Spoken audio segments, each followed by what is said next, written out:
11% dari 265 ya besar.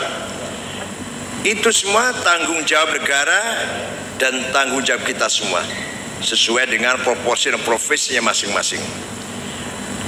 Man bata syab'an wa jaruhu ja'i falaysa minna. Nabi Muhammad bersabda, bukan umatku kalau dia tidur semalaman perut kenyang, tetangganya kelaparan. Banyak sekali lah hadis menghimbau itu semuanya. Oleh karena itu sekali lagi, kita sebagai kekuatan civil society, sebagai quwwah madaniyah, quwwah mutamaddinah, civil society, mari kita bergandengan tangan, punya komitmen bersama. Satu agendanya berupaya menghilangkan kemiskinan. Sangat parah kemiskinan kita ini karena bukan hampir lagi ya, kemiskinan kita ini miskin yang sistematik, miskin yang tersistem. Ada pengusaha yang menguasai tanah 5 juta hektar, ada warga, terutama warga NU, yang miskin-miskin itu 1 meter pun nggak punya, 1 jengkal pun nggak punya tanah. Tapi ada pengusaha yang menguasai 5 juta hektar, 3 juta hektar, 2 juta hektar. Ini sampai kapan seperti ini? Maka yang kaya semakin kaya, yang miskin semakin miskin. Batu bara naik sampai $400 1 ton. Alhamdulillah, untung yang punya batu bara. Kalau saya nggak punya ya tetap aja. Bagi orang-orang masyarakat kecil yang nggak punya apa-apa, semakin miskin. Yang kaya semakin kaya. Yang kedua, percuma ada perkumpulan kecuali kalau punya agenda kedua, au ma'rufin, membangun hal-hal yang positif. Contoh 2 saja deh, kesehatan dan pendidikan. Bagaimana kita mengupayakan masyarakat yang sehat tanpa ada penyakit, bebas penyakit menular, bebas penyakit akut. Mari kita upayakan, baru kita berguna, baru berfaedah kita berkumpul ini. Banyak sekali himbauan dari Al-Quran, dari hadis, bahwa kita hidup harus sehat, fisik jasmani, supaya kita juga sehat cara berpikir. Yang kedua, pendidikan. Pendidikan ini masih terasa sekali jomplang, masih terkenal sekali gap intelektual. S1 Papua, S1 lulusan Papua, lulusan Maluku, lulusan NTT, bandingkan dengan anak SMA di Jakarta, kira-kira pinter mana kira-kira? Cerdas mana kira-kira?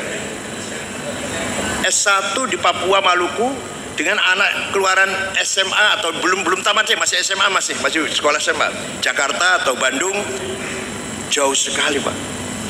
Ini gap intelektual, bukan hanya gap sosial ekonomi, tapi gap intelektual. Sangat-sangat berbahaya kalau kita biarkan. Maka kita ormas pun di mana-mana, ormas-ormas Islam ini membangun lembaga pendidikan, pesantren, madrasah, sekolah, justru untuk membantu pemerintah dalam rangka mencerdaskan bangsa, bukan hanya ingin mendapatkan keuntungan materi, tidak. NU, Wasliyah, Syekhul Islam, Perti, semuanya punya madrasah, Al-Irsyad, itu dalam rangka ikut bersama-sama membangun masyarakat yang cerdas. Karena hanya mengandalkan negara tidak mungkin. Kalau mengandalkan negara, anggarannya habis untuk proyek bangunan fisiknya itu. Untuk pengadaan buku anggarannya habis itu. Yang ketiga, la khaira fi katsirin min najwahum illa man amara bi shadaqatin aw ma'rufin aw islahim bainan nas. Ini yang paling sulit. Ketinggalan ekonomi entah berapa puluh tahun bisa kita kejar. Ketinggalan pendidikan, kesehatan entah berapa puluh tahun bisa kita kejar.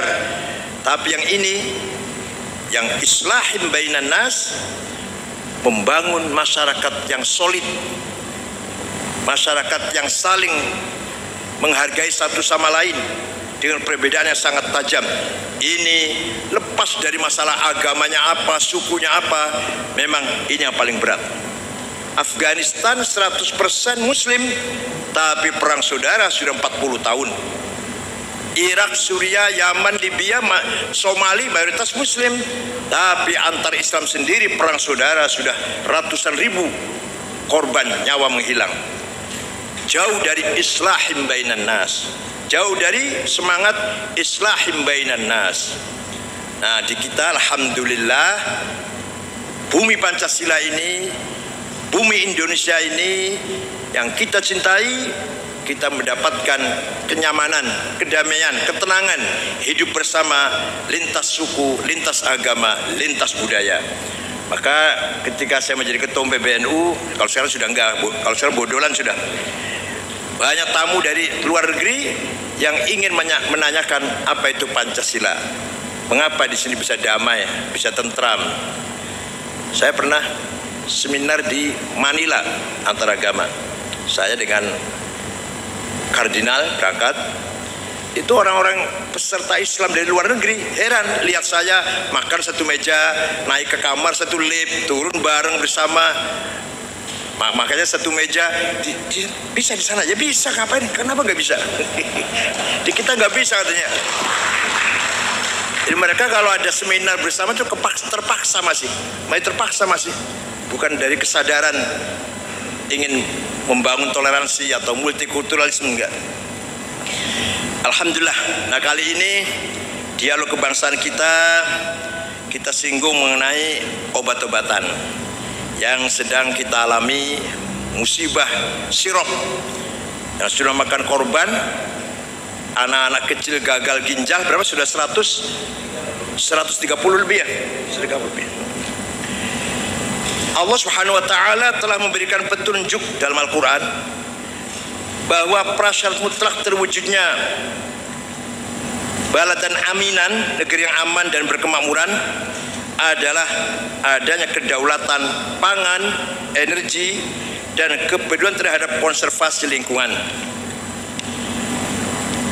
Sebagaimana sumpah Allah dalam Al-Quran, sering juga dikatakan, sering juga kita baca, demi buah tin, demi buah zaitun, demi bukit turisin, dalam surat Tin.